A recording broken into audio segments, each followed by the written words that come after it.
Okay then, नमस्ते, आदाब, सत श्री अकाल। मैं हूं सीए संकल्प खानस्टिया। सो स्टैंडर्ड कॉस्टिंग में सर रिकंसिलिएशन वाला पार्ट भी समझा दो ना, बाकी सब तो आप समझा चुके हो। So here you are. So reconciliation से रिलेटेड जो कॉन्सेप्ट है मैं पहले वो पढ़ाऊंगा, प्लस उससे रिलेटेड एक क्वेश्चन एंड आंसर भी अपन सॉल्व करेंगे। सो न्यू सिलेबस के लिए एब्सोल्युटली रेलेवेंट, बिकॉज रिकंसिलिएशन के ऊपर अब इंस्टीट्यूट आपके साथ एक्सपेरिमेंट कर सकता है। At the same time AMA old syllabus के लिए भी है। इनफैक्ट जो मैं सम पढ़ाने वाला हूं वो वहां से ही एएमए के आरटीपी मेन 19 में न्यू सिलेबस के मॉड्यूल में है ये क्वेश्चन। ऑप्टिमाइज्ड 5 में भी मिलेगा आपको, ऑप्टिमाइज्ड 4 में भी मिलेगा। तो जैसा आप देख सकते हो न्यू सिलेबस के मॉड्यूल में ये पेज नंबर 12.23 पे आपके पास ऑप्टिमाइज्ड 5 है तो उसका क्वेश्चन 41 है, और ऑप्टिमाइज्ड 4 है तो उसका क्वेश्चन नंबर 44 है। And other than that if you are old syllabus student तो भी आपके लिए उतना ही रेलेवेंट है। So enjoy the whole understanding कि क्या होता है रिकंसिलिएशन स्टेटमेंट, कैसे बनाते हैं स्टैंडर्ड कॉस्टिंग में, क्या उसका रेलेवेंस है, and then solve a practical sum as well. Hope you like it and you show your love. Thank you so much. Keep smiling. The session should begin now.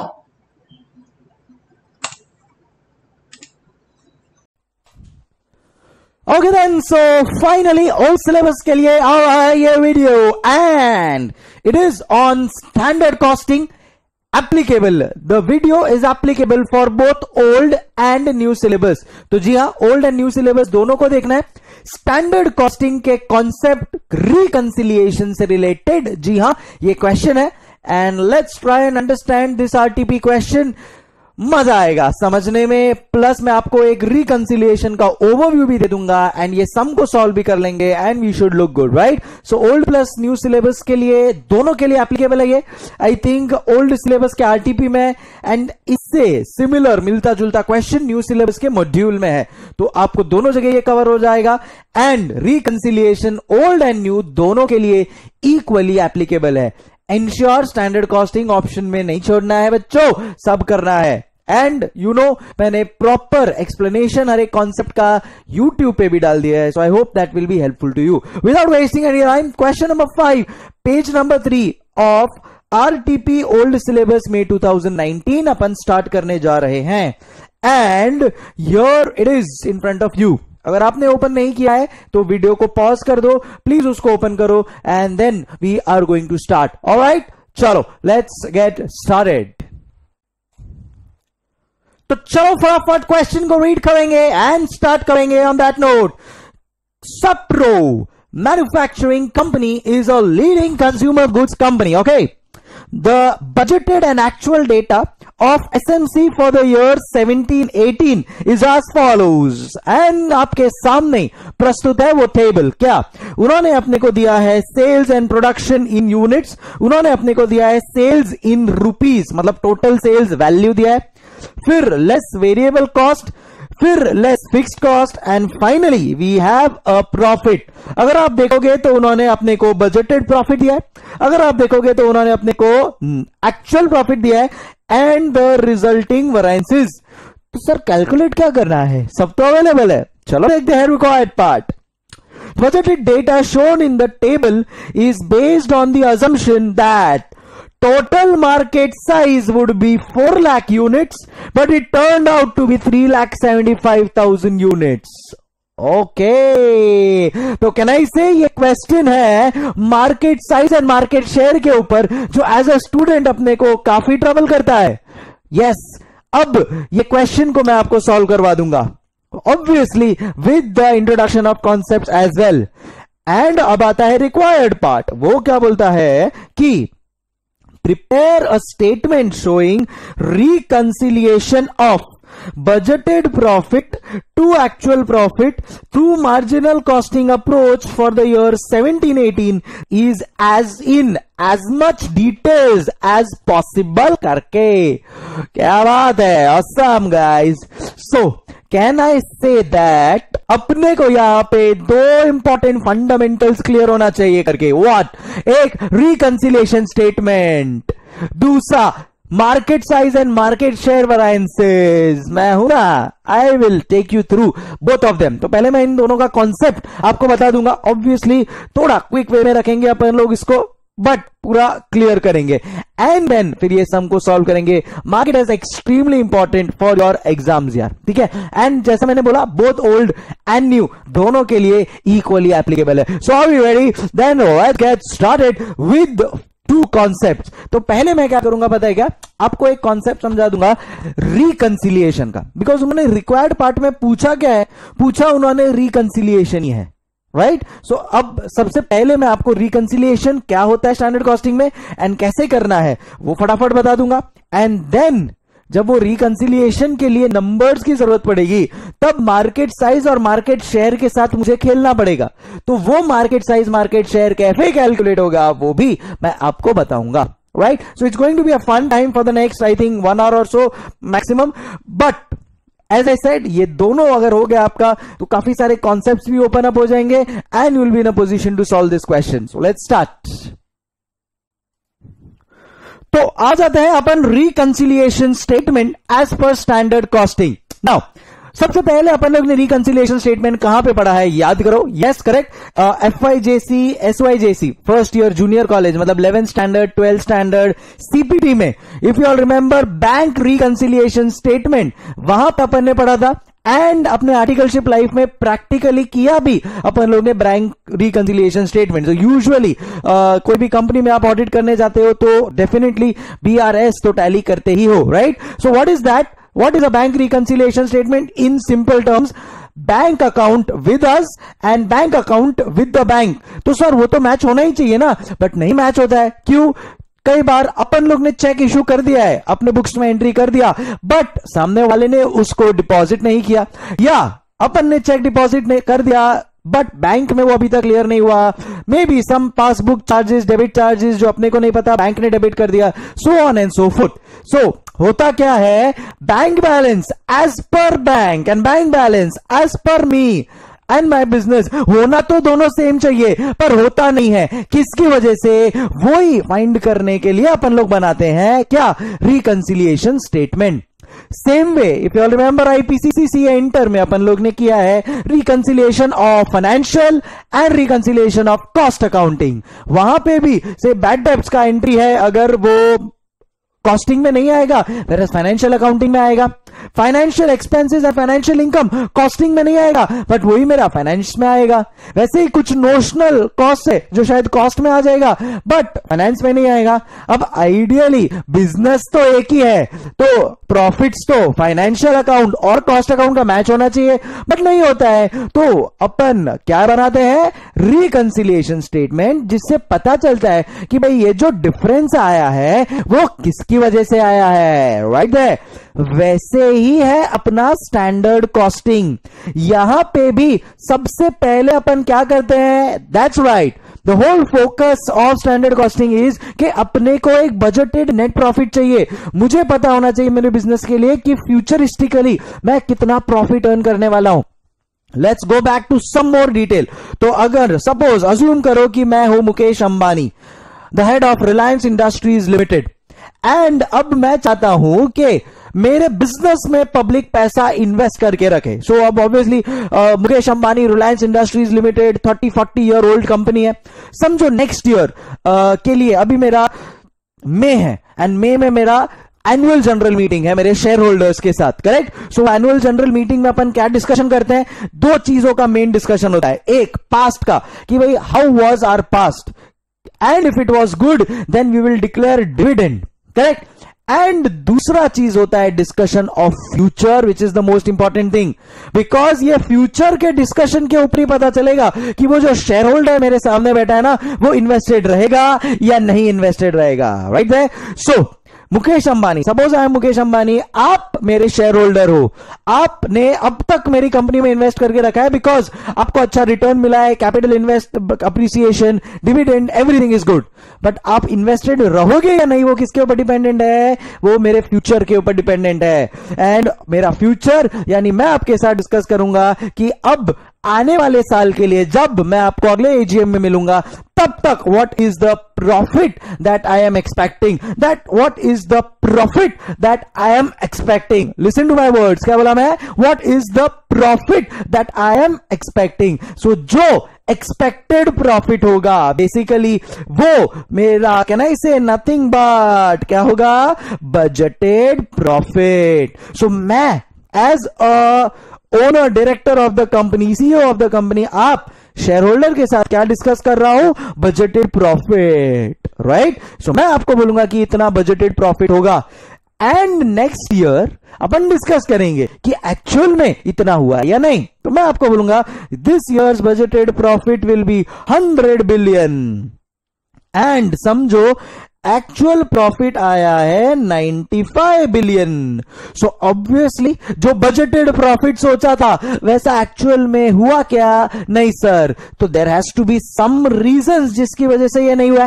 जैसे bank book passbook में होता था अपना, जैसे financial accounting and cost accounting में होता था, वैसे यहां पे भी budgeted profit and actual profit में कुछ तो भी डिफरेंस आ रहा है.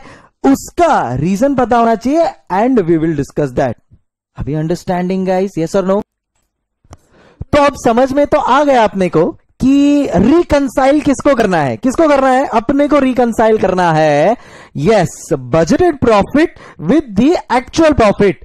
तो अब ये सर रिकंसिलेशन के क्या पॉइंट्स हो सकते हैं, जैसा अपना बात हुआ अभी, cheque issued but not deposited, cheque deposited but not presented to the bank and bad debts and all of that.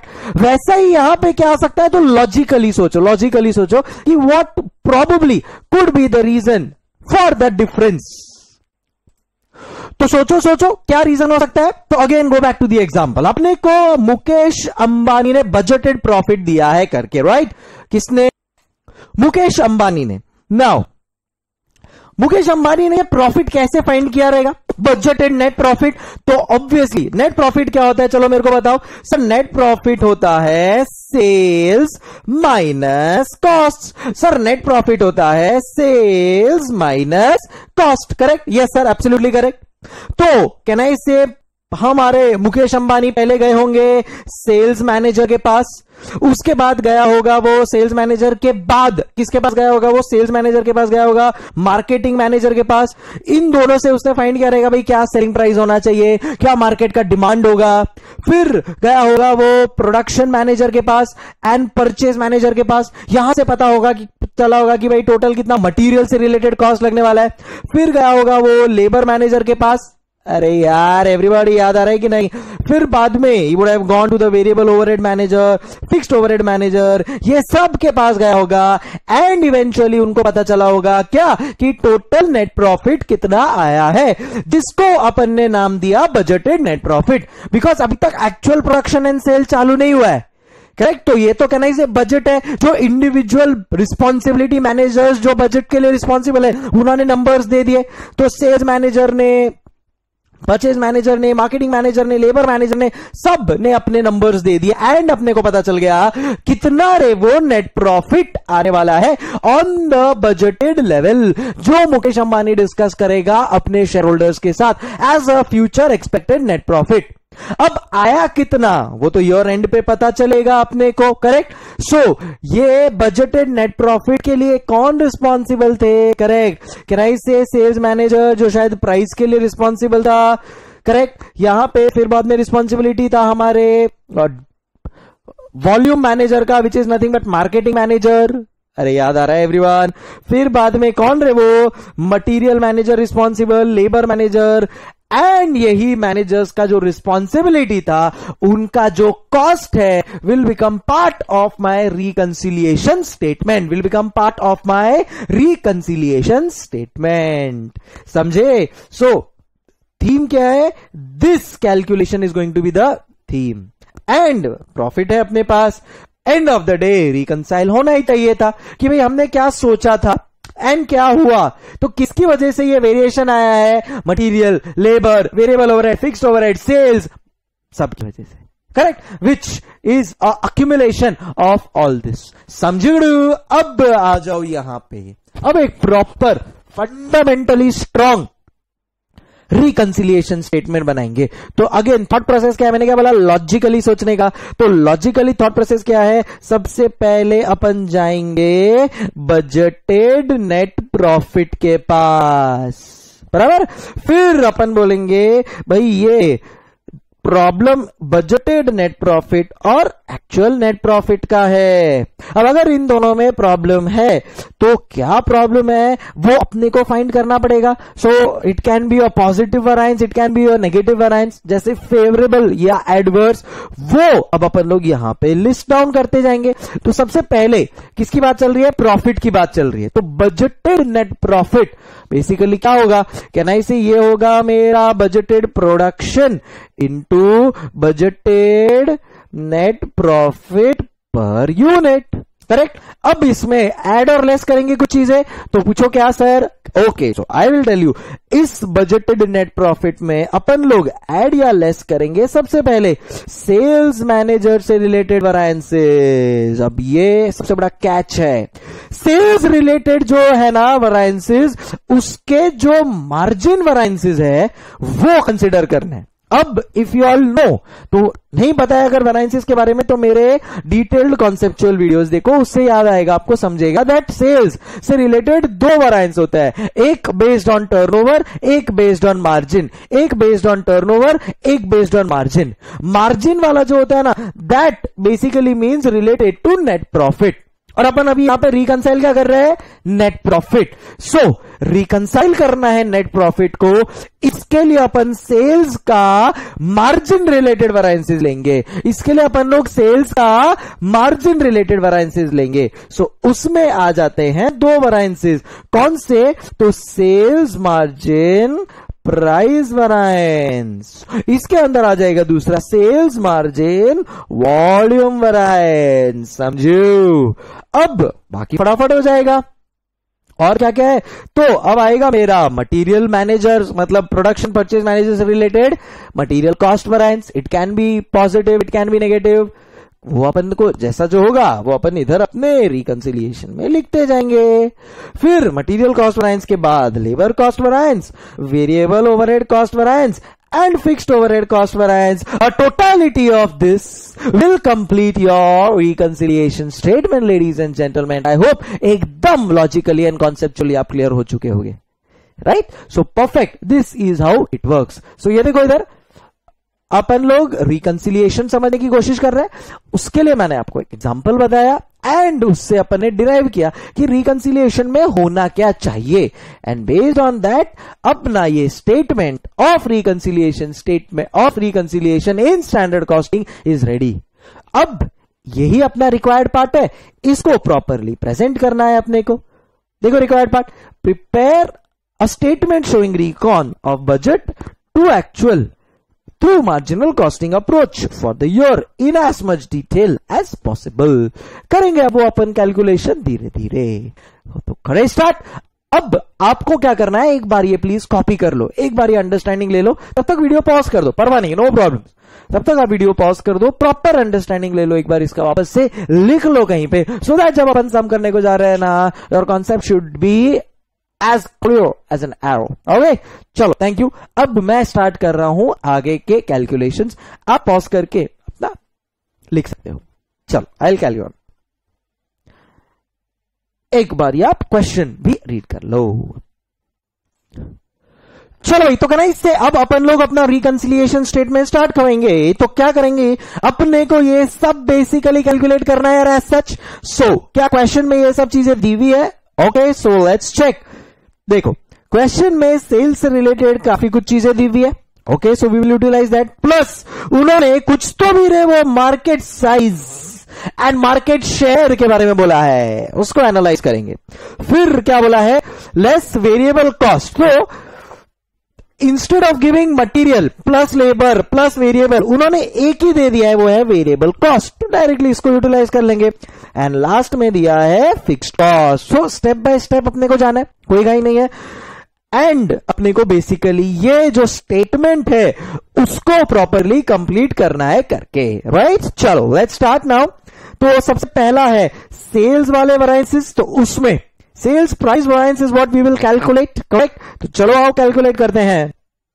Sales margin variances. क्या बोला? Sales, correct, margin variances. तो अगर मेरे को सेल्स मार्जिन वेरिएंस कैलकुलेट करना है, अगर मेरे को सेल्स मार्जिन वेरिएंस कैलकुलेट करना है, देन इन दैट केस देखो, याद करो सेल्स मार्जिन वेरिएंस का पूरा बाइफरकेशन, क्या इसे उसको अपन डिवाइड कर सकते हैं sales margin value variance which can be further subdivided. देखो मैं क्या बोलता हूं, ये जो सेल्स मार्जिन वैल्यू वेरिएंस है, इसका सब डिवीजन, फिर उसका सब डिवीजन, मैं सब आपको करवा चुका हूं मेरे डिटेल्ड स्टैंडर्ड कॉस्टिंग के वीडियो लेक्चर्स में, तो प्लीज आप उसको रिफर करना, so things will be quicker here, because मेरा फोकस यहां पे ये सम सॉल्व करवाना है।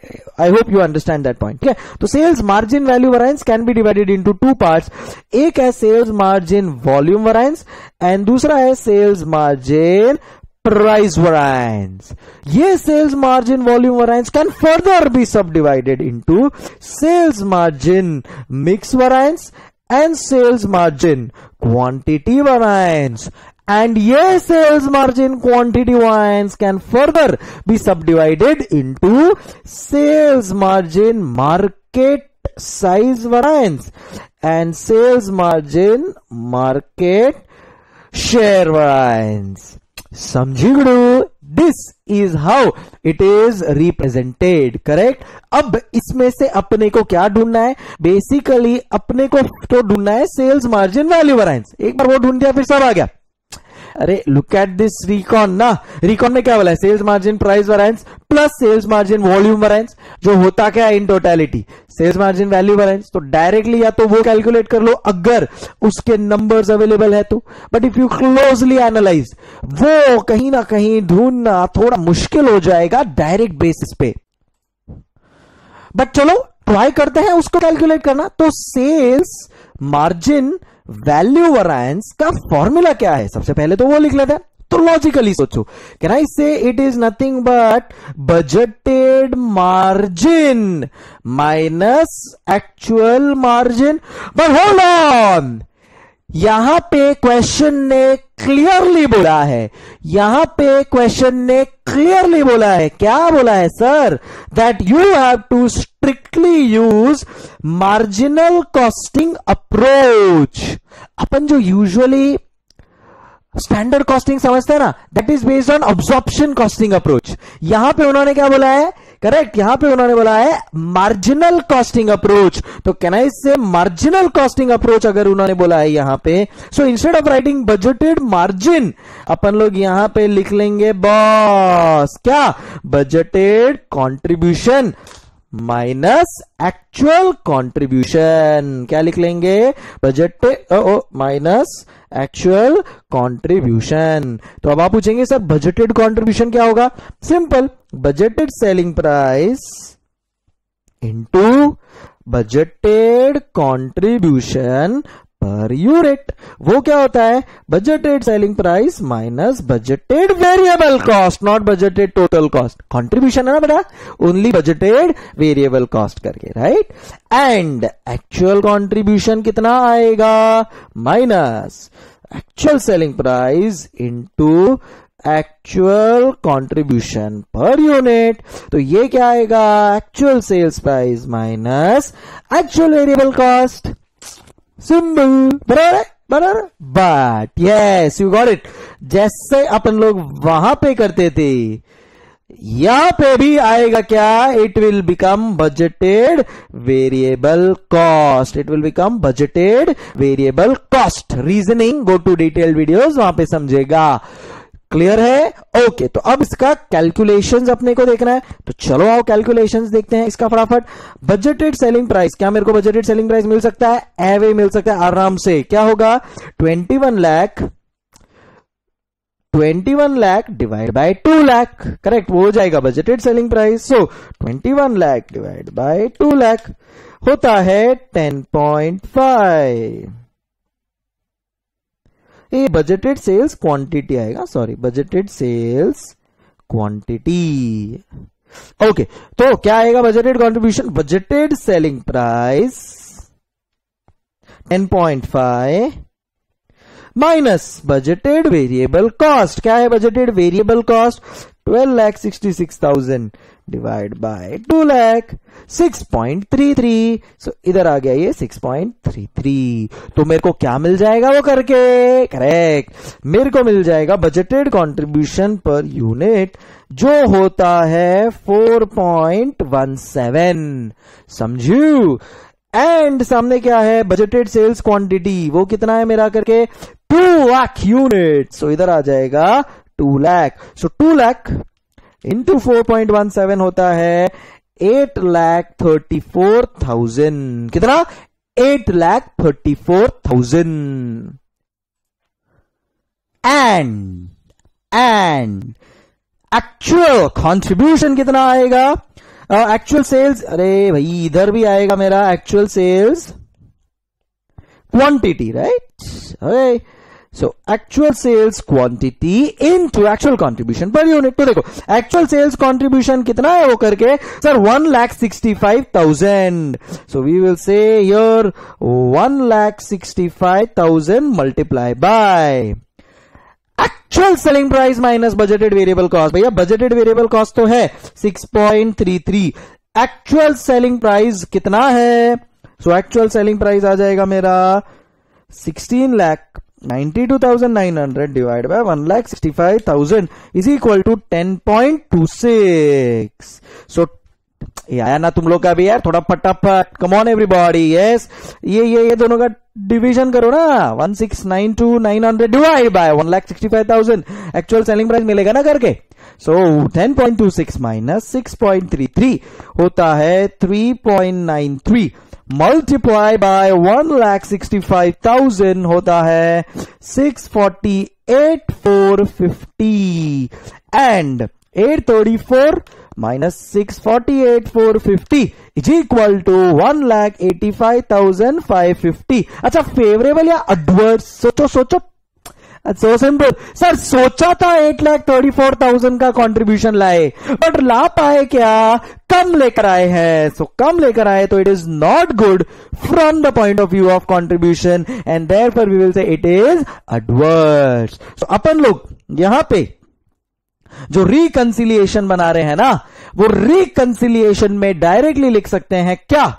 1 लाख सेल्स मार्जिन रिलेटेड जो वैरिएंसेस है उसमें directly we can write it down 1 lakh कितना था?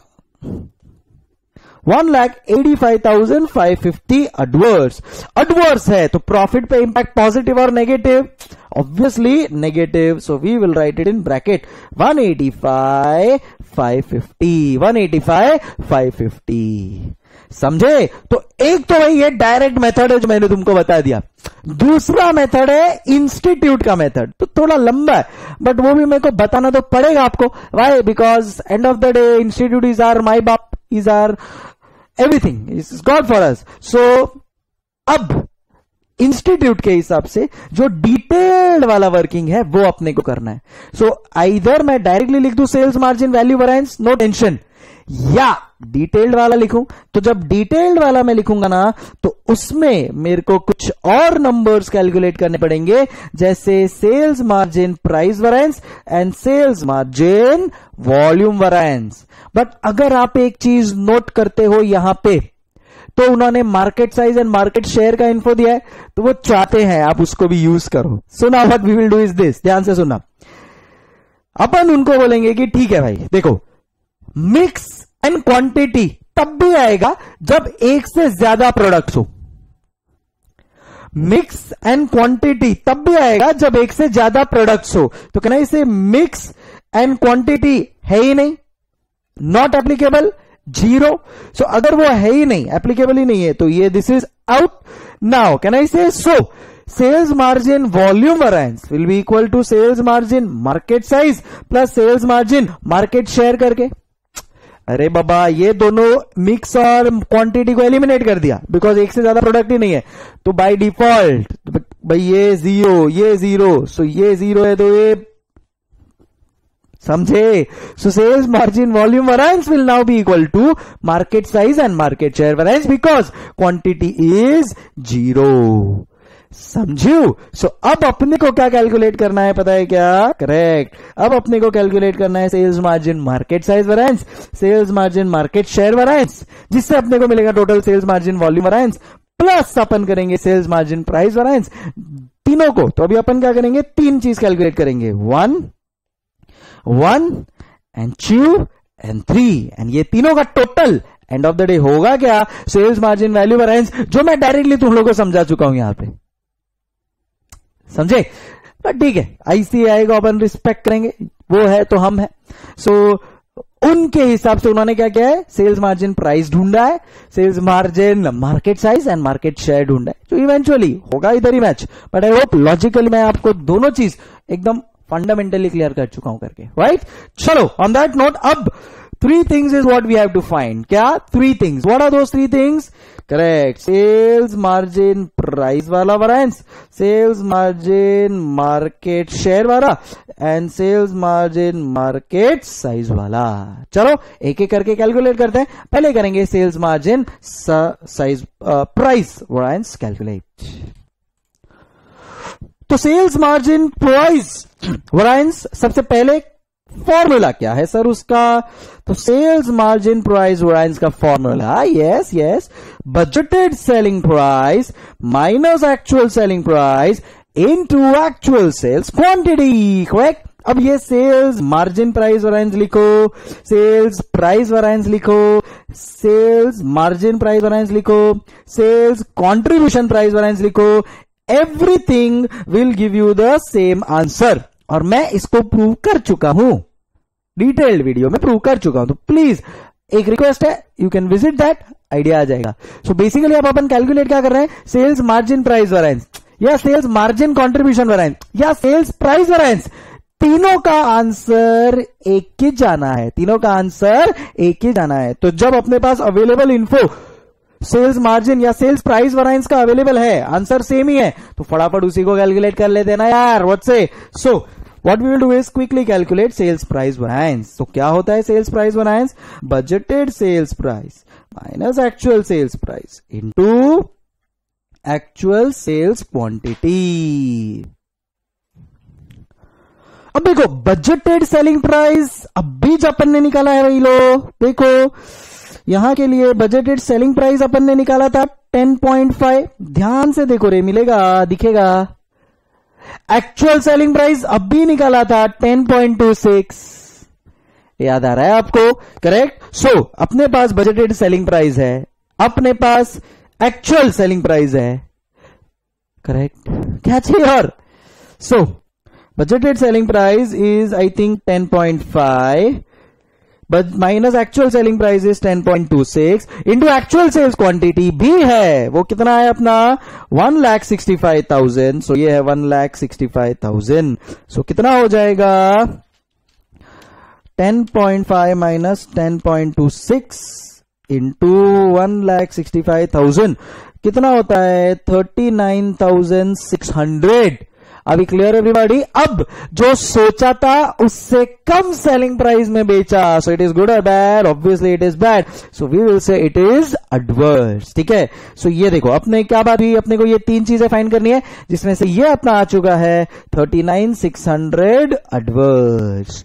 अब आते हैं सम क्रूशियल कैलकुलेशंस पे, it is market size and market share variance. Logically समझेंगे, फॉर्मूला की जरूरत ही नहीं है मेरे को, ठीक है।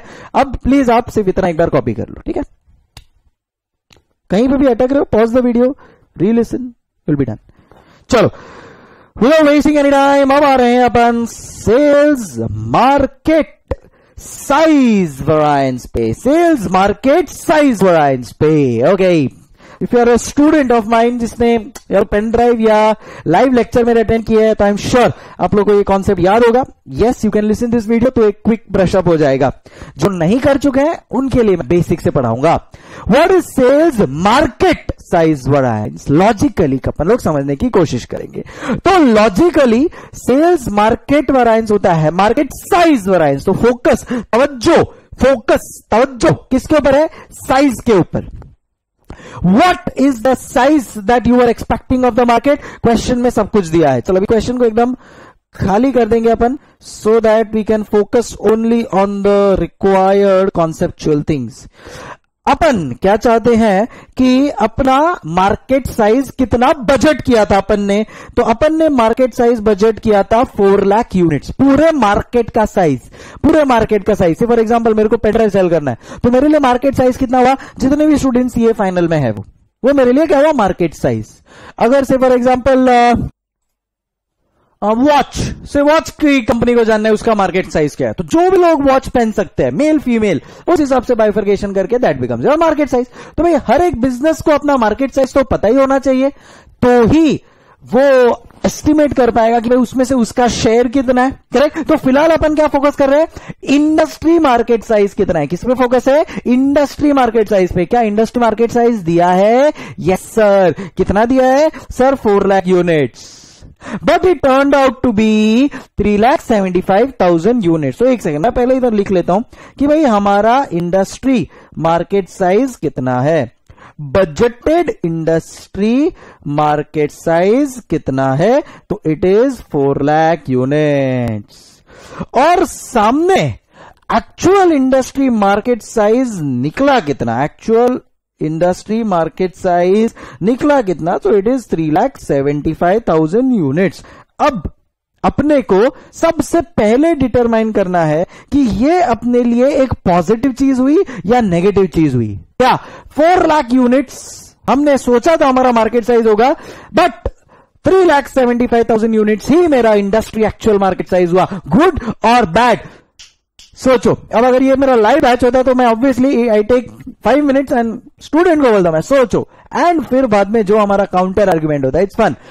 अगर आपने बैठा है तो आपको पता होगा, बट नहीं तो आई लेट यू नो। भाई मार्केट साइज अगर कम हो गया then it is a bad news for us यार। सर क्यों, बिकॉज अब बेचने के लिए मेरे पास कम लोग हैं। जितने लोग ज्यादा आईपीसीसी में पास होके फाइनल में पहुंचते हैं ना, उतना एक सीए फाइनल का प्रोफेसर खुश होता है। अंदर की बात बता देता हूं मैं आपको, बट ऑब्वियस है ना भाई, जितने लोग फाइनल में पहुंचेंगे उतना चांसेस ज्यादा है कि मेरा प्रोडक्ट सेल होगा। Are you understanding? In general जितने लोग, तो कोई भी अगर आप कोई और सेक्टर को ले ले, जैसा मैंने आपको बोला, तो अगर पॉपुलेशन बढ़ता है देन इन दैट केस घड़ी सेल होने का चांसेस ज्यादा हो जाता है। मोबाइल फोन, सो मोबाइल फोन यूजुअली 18 के बाद आपको मिलता है, सो 18 के बाद जितने ज्यादा लोग आते जाएंगे उतना इंडस्ट्री साइज बढ़ते जाएगा। आप कोई भी बिजनेस के लिए सोचो, आपका अगर कोई बिजनेस है या आपके पेरेंट्स का बिजनेस है, सोचो अगर मार्केट साइज बढ़ेगा तो सेल करने का प्रोबेबिलिटी बढ़ेगा, which is good for you as a businessman. And अगर मार्केट साइज कम होगा तो फिर लोग कम है। देखो बीच में यही हुआ था, सीए लोग आना कम हो गए थे, there was a shortage and there was a reduction in market size, which is bad news for coaching classes. ज्यादा लोग होंगे, good news for coaching classes, simple logic है, राइट। सो वैसा ही यहाँ पे ये इंडस्ट्री मार्केट साइज अगर कम हो गया तो it is a bad news for अस, समझे। तो if it is a bad news, can I से यहाँ पे होने क्या वाला है, ये एडवर्स होने क्या वाला है, ये एडवर्स। कितना, सो टोटल इंडस्ट्री में डिक्रीज कितना हुआ है, सो इधर अपन लोग लिख लेंगे डिक्रीज इन मार्केट साइज। अब बिकॉज डिक्रीज हुआ है मैंने इधर एडवर्स लिख लिया ऑलरेडी, बिकॉज इधर डिक्रीज हुआ है मैंने ऑलरेडी एडवर्स लिख लिया है।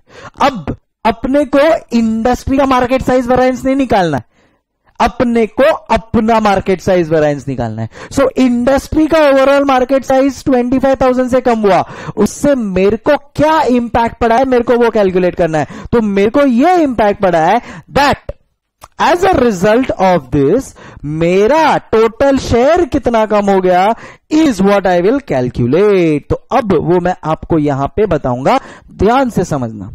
भाई टोटल इंडस्ट्री का 25,000 से मार्केट साइज कम हुआ है, how does that bother me, मेरे को क्या फर्क पड़ेगा, अब मैं बताता हूं। जब आपने सोचा था कि इंडस्ट्री का बजट 4 लाख होगा, तो आर बजटेड सेल, आपने खुद के लिए क्या बजट सेल सोचा था, तो इट वॉज 2 लाख यूनिट्स। कितना था, इट वॉज 2 लाख यूनिट्स। मतलब can I say you are expecting the market to give you 50% share, to give you 50% share? अरे देखो बाबा, बजट क्या सोचा था आपने?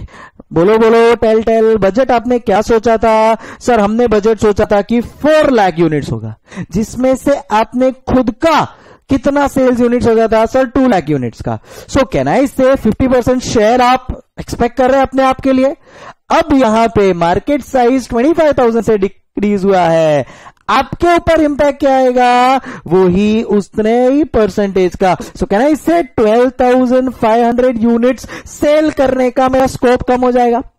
12,500 सेल करने का मेरा 12,500 यूनिट सेल करने का स्कोप मेरा कम हो जाएगा। सो मेरे को इंपैक्ट क्या कर रहा है? ये 12,500 का स्कोप रिड्यूस्ड। एंड इसको मॉनेटरी टर्म्स में करूंगा मैं तो मल्टीप्लाई कर दूंगा या तो बजटेड सेलिंग प्राइस से, या बजटेड मार्जिन से, या बजटेड कंट्रीब्यूशन से। यहां पे इन्होंने क्या बोला है? Marginal costing approach. यहां पे इन्होंने क्या बोला है? Marginal costing approach. And therefore marginal costing approach बोला है तो मेरे को बताओ करेक्ट। अगर मार्जिनल कॉस्टिंग अप्रोच बोला है तो अपन इधर किससे मल्टीप्लाई करेंगे? बजटेड कंट्रीब्यूशन पर यूनिट से। So smart. So budgeted contribution per unit का मैं निकाल चुका हूं। Yes, 4.17 is my budgeted contribution per unit. कितना? 4.17। सो यहां पे अपन लोग लिख देंगे क्या? Budgeted contribution per unit is 4.17 per unit. अब अगर ये 4.17 पर यूनिट है तो टोटल कितना आ जाता है? सो वी विल से 12,500 into 4.17 is equal to 52,125 adverse। कितना? 52,125 adverse। समझिए, this is how you calculate your market size. तो पहले देखो इंडस्ट्री का मार्केट साइज, फिर देखो एक्चुअल में क्या हुआ, या तो बढ़ेगा या कम होगा। बढ़ा फेवरेबल, कम हुआ एडवर्स। उस पे अपना इंपैक्ट क्या आ रहा है? Is our share, budgeted share, is our budgeted share percentage. अपना इंपैक्ट ये आ रहा है। And that gives us the total, final, favorable or adverse variance as the case may be. Perfect, clear, no tension. So अब यहां पे लिख लेंगे 52,125 adverse, market size में लिख देंगे 52,125 adverse। अब फटाफट लास्ट एस्पेक्ट पे आ जाते हैं, which is what?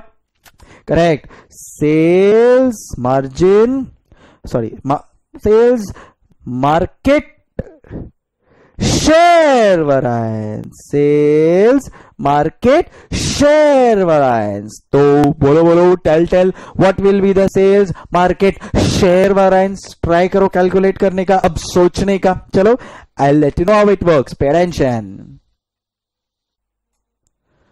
Again logically सोचना, ठीक है? देखना इधर भी लॉजिकली कर रहा हूं मैं आपको सॉल्व। मार्केट शेयर क्या बोलता है पता है? कि आपने अपने शेयर को कितना जस्टिफाई किया है। इसका मतलब ये कि भाई you are expecting your share to be 50% of the total market size. भाई you are expecting your share to be 50%। Calculate कर चुका हूं मैं, यस। अच्छा, एक्चुअल इंडस्ट्री सेल्स हुआ कितना? एक्चुअल इंडस्ट्री सेल्स हुआ कितना बताओ? तो देख लेंगे सर इधर। एक्चुअल इंडस्ट्री सेल्स तो सर हुआ है 3,75,000 यूनिट सर करके। एक्चुअल इंडस्ट्री सेल्स कितना हुआ है sir? 3,75,000। So we will say actual industry sales हुआ है 3,75,000 यूनिट्स। बोलो, एक्चुअल इंडस्ट्री सेल हुआ है अपना 3,75,000 यूनिट्स। इसमें से अपना शेयर कितना है? इसमें से अपना शेयर कितना है? 50%। तो आइडियली मेरा सेल्स होना कितना चाहिए था based on actual industry market size only? So 3,75,000 into 0.5, can I से अपन लोग 187,500 यूनिट्स तो बेचना चाहिए था उस हिसाब से। भाई अपना शेयर 50% है, एक्चुअल इंडस्ट्री का साइज भी निकला है 3,75,000 का, उस हिसाब से अपना सेल तो 1,87,500 होना चाहिए था, बट है कितना, तो it is only 50%, I mean it is only 1,65,000। है कितना, इट इज ओनली 1,65,000। सो अपन बोलेंगे भाई देखो आइडियली एक्चुअल सेल्स होना कितना चाहिए था, 1,87,500 लेस एक्चुअल सेल्स है कितना, so the answer is 1,65,000। So can I say we have underperform, कम बेचा है, और बेस्ड ऑन एक्चुअल सेल्स ही बोल रहा हूं मैं, तो you can not complain. Minus 1,65,000, so 22,500 less sales है, 22,500 लेस सेल्स है based on our share, based on our share can I say 22,500 units less sales है। क्लियर, तो लेस सेल्स है तो ये फेवरेबल या adverse, but obvious sir adverse. एक unit पे कितना है वो कमा रहे ले अपन, सो एक यूनिट पे अपना बजटेड कंट्रीब्यूशन निकाल चुके हैं अपन यहाँ पे 4.17, so multiply by 4.17 multiply by 4.17 93,825, क्या बोला, correct 93,825 adverse, so 93,825 adverse, yes, so we will say here 93,825 adverse. हो गया कैलकुलेशन। अब देख तो इसका टोटल करो, 39,600 प्लस 93,825 प्लस 52,125, सब एडवर्स है तो 185,550, 185,550, 185,550, ये देखो हो गया ना मैच, 185,550 तुम्हारा। So that's how it works. तो इधर अपन लोग बोल देंगे सेल्स प्राइस वाला कितना हो गया, प्राइस वाला कितना हो गया 39,600, बराबर है, ये हो गया 39,600, एंड बाकी दोनों कितने हो गए 93,825 प्लस 52,125, 145,950, 145,950, सो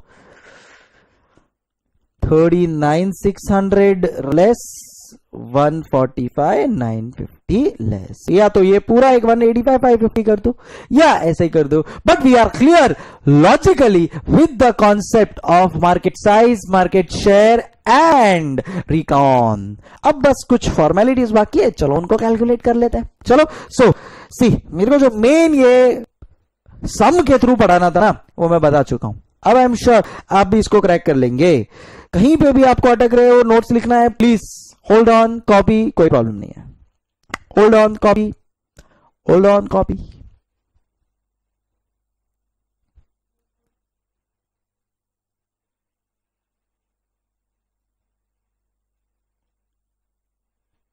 ओके,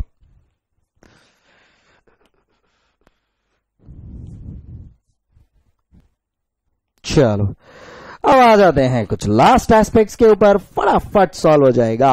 अब reconciliation, majority of it done.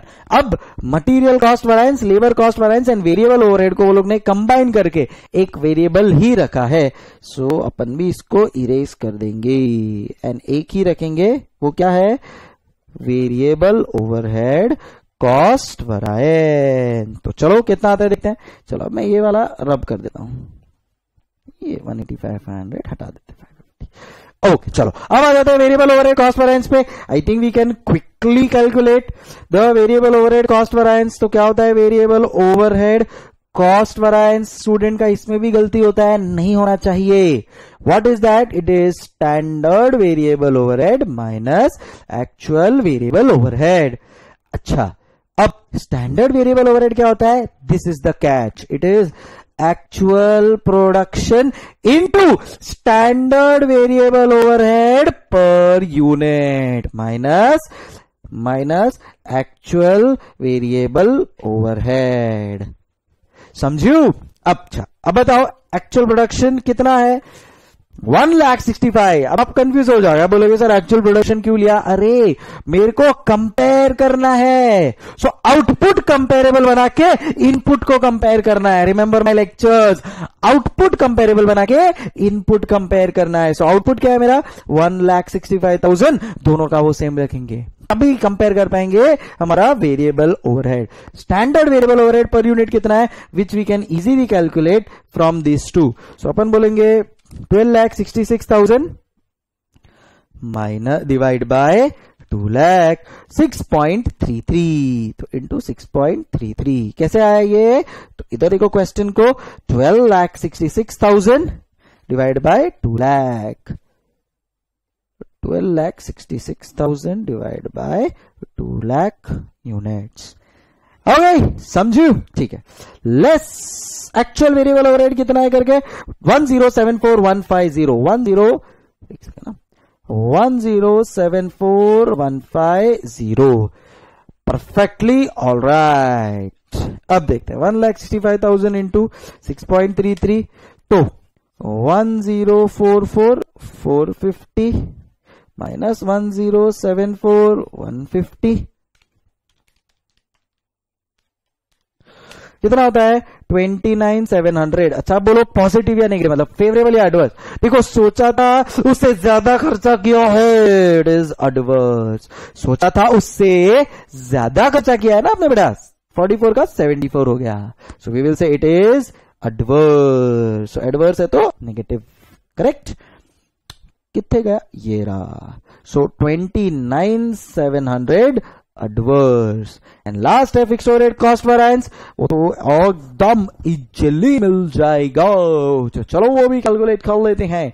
अब देखो यहां पे इन्होंने क्या बोला है, मार्जिनल कॉस्टिंग अप्रोच। अगर आपको याद होगा मेरा लेक्चर, तो मैंने आपको बताया है कि अगर मार्जिनल कॉस्ट अप्रोच बोला है तो खाली एक ही वेरिएंस होता है मार्जिनल कॉस्ट अप्रोच में, and that variance is your fixed overhead expenditure variance.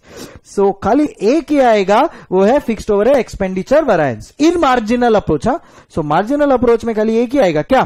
Fixed overhead expenditure variance. So इधर अपन लोग लिखेंगे फिक्स्ड ओवरहेड एक्सपेंडिचर वेरिएंस, तो सिंपल है, budgeted fixed overhead minus actual fixed overhead. चलो चलो, बजटेड फिक्स्ड ओवरहेड कितना? 315, एक्चुअल 330, सो वी विल से 3,15,000 माइनस 3,30,000। सोचा था उससे ज्यादा खर्चा हुआ, ओफो ये भी adverse. Simple. Again I am telling you, see एक ग्लिम्स दे दूं तो अब्जॉर्प्शन में फिक्स्ड ओवरहेड के इतने सारे वेरिएंसेस इसलिए निकलता है बिकॉज उसमें हर एक रिकवरी रेट पर यूनिट के हिसाब से होता है, तो अब्जॉर्प्शन के हिसाब से होता है। तो कितना प्रोडक्शन हुआ, कितना अब्जॉर्ब हुआ, कितना आवर्स कंज्यूम हुआ, कितना अब्जॉर्ब हुआ, यहां पे वो है ही नहीं। यहां पे पर यूनिट बेस पे अपन कुछ रिकवर ही नहीं कर रहे, always on totality, and hence खाली फिक्स्ड ओवरहेड एक्सपेंडिचर वेरिएंस आता है ना? मस्त। ओके चलो, so we will say here it will become 15,000 adverse and less कर दिया। अब रिकंसाइल करना है तो भाई चलो फटाफट बजटेड नेट प्रॉफिट और एक्चुअल नेट प्रॉफिट भी लिख लेते हैं ना यार। तो देखो इधर कितना है बजटेड नेट प्रॉफिट, गिवन है सर, नो टेंशन। चलो चपटाम झाम हटा देते हैं, focus is on budgeted net profit. कितना है? 5,19,000 is my, correct, is my budgeted net profit. So मैं यहां पे लिख दूंगा budgeted net profit 5,19,000, actual net profit 2,88,750। कितनी खुशी होती है ना अगर ये दोनों टैली हो जाए तो। वाह, वेट नाउ फटाफट calculations. So 5,19,000 minus 39,600 minus 145,950 minus 29,700 minus 15,000 and bingo, ये बिल्कुल सही जवाब है and ये reconcile हो चुका है। Thank you very much guys. Woo! So on that note, hence proved is what we will write here. Done and dusted guys. I hope मजा आ गया होगा सॉल्व करने में। Please share your feedbacks guys. So क्या it is always good to be motivated both ways, जो आप जैसे आपको चाहिए वैसे हमको चाहिए, हम भी human beings, right? So share your comments, positive, constructive, everything welcome. Alright, चलो with that note we are done with this. और भी काफी सारी चीजों के साथ आ रहा हूं मैं, give me some time. Yes, I am coming up with more revision sessions, जैसा आपका रिक्वेस्ट है, विद मोर सम्स या न्यू सिलेबस वालों का स्पेशली एक रिक्वेस्ट है। So all of that will be there, give me some time, working on a lot of things. Yes, चलो, anyways all in all I hope ये चीज आपको समझ में आ गई हो। कहीं पे कोई भी डाउट आता है, happy to help you. Busy होने के कारण थोड़ा मैं रिप्लाई लेट करता हूं या वो है, तो प्लीज आप वापस एक रिमाइंडर दे दो, I will get back to you, ठीक है ना? एंड रिमाइंडर बिंदास देगा मेरे को, कोई टेंशन, ऐसा सोचेगा नहीं अरे सर है तो क्या सोचेंगे, मैं वो सब टेंशन नहीं लेता हूं, खुश मिजाज आदमी हूं, ठीक है? तो on that note let's stay positive, let's focus good on the exams and let's become a successful chartered accountant, ठीक है? Signing off on that note guys, CA Sankalp Kanstiya, हasta la vista, take care, stay in touch.